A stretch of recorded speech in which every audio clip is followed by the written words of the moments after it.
dalam 5 tahun terakhir ini, kelompok-kelompok Islam seolah menjadi terasing di negerinya sendiri.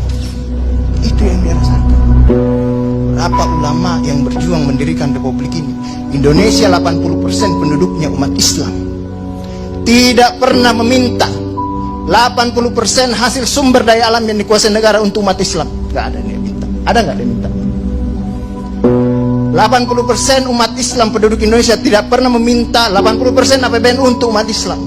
Gak ada yang dia minta. Sederhana permintaan umat Islam. Dia mau berdialog sama Tuhannya.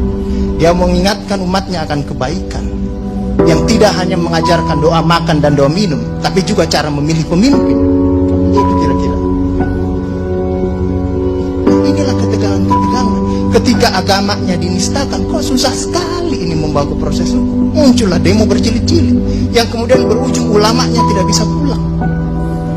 Belum lagi penghujung, kemudian ada agama yang diperhadapkan sebagai musuh besar Pancasila. Nah, ini yang menarik menurut saya.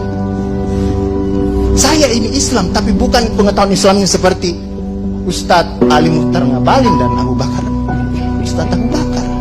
Tapi dengan segala awam saya terhadap Islam, ketika saya ditanya Pancasila itu di mana dalam kehidupan saya, maka saya akan mengatakan bahwa ketika saya lahir, orang tua saya itu membisikkan Pancasila di telinga saya.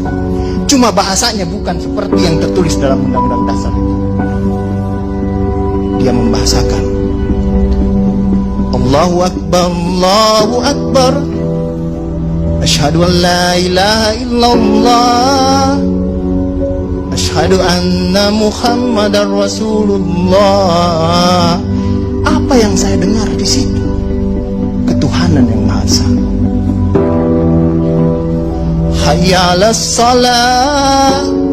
Apa yang saya dengar di situ? Mari kita bersatu sama-sama, karena kita akan mendirikan sholat.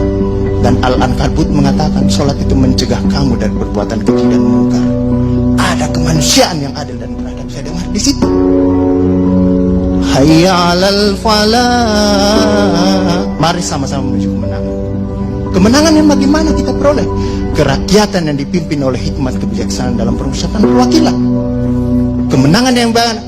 Keadilan sosial bagi seluruh rakyat Indonesia. Itulah kemenangan yang kita tuju. Kita kembali lagi takbir, Allahu Akbar, Allahu Akbar, la ilaha illallah. Kita ulang lagi. Dan Pancasila yang kita tiupkan itu 5 kali sehari, belum selesai di sini, selesai bunyi terus.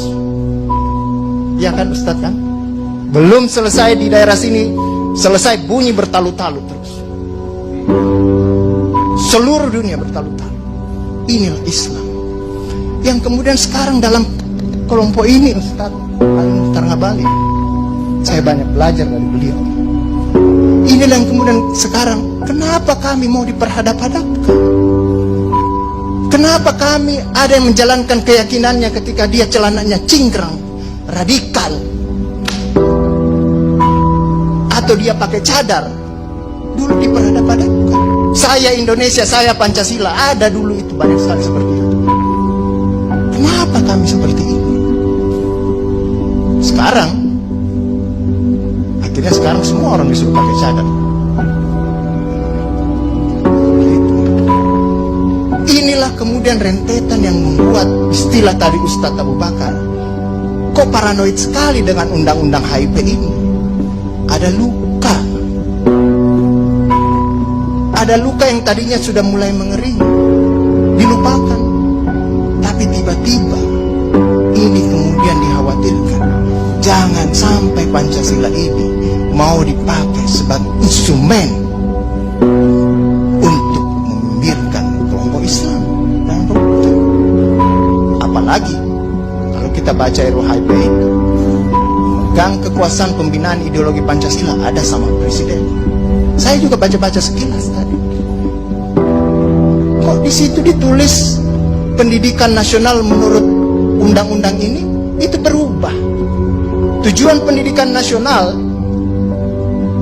oleh Undang-Undang Dasar mengatakan bahwa beriman, bertakwa, berakhlak mulia. Di sini diciptakan pendidikan nasional itu bertujuan untuk menjadi tenaga ahli dan terampil. Ini kan mau dikasih jadi tukang bagi kapitalis kalau seperti itu berpikirnya. Nah, inilah yang kemudian yang dirasakan oleh kelompok-kelompok Islam dalam perspektif perjalanan konstitusional kita, bahwa ada yang tidak adil dilakukan oleh kekuasaan. Kelompok Islam selama ini tadi yang saya katakan tidak pernah meminta apa-apa. Paling jauh kelompok-kelompok Islam mungkin dapat honor dari negara. Itu pun tidak dipakai untuk proyek, dikembalikan lagi untuk membantu negara, menghidupkan santri-santri, mencerdaskan kehidupan bangsa, menciptakan manusia-manusia yang beriman, bertakwa dan akhlak mulia. Yang sebenarnya tugas pemerintah itu dikembalikan lagi seperti itu. Itulah yang kemudian mulailah sekarang kelompok Islam sangat hati-hati kalau kemudian Pancasila ditiupkan terus, seolah-olah ini mau dijadikan instrumen untuk memarjinalkan Pancasila.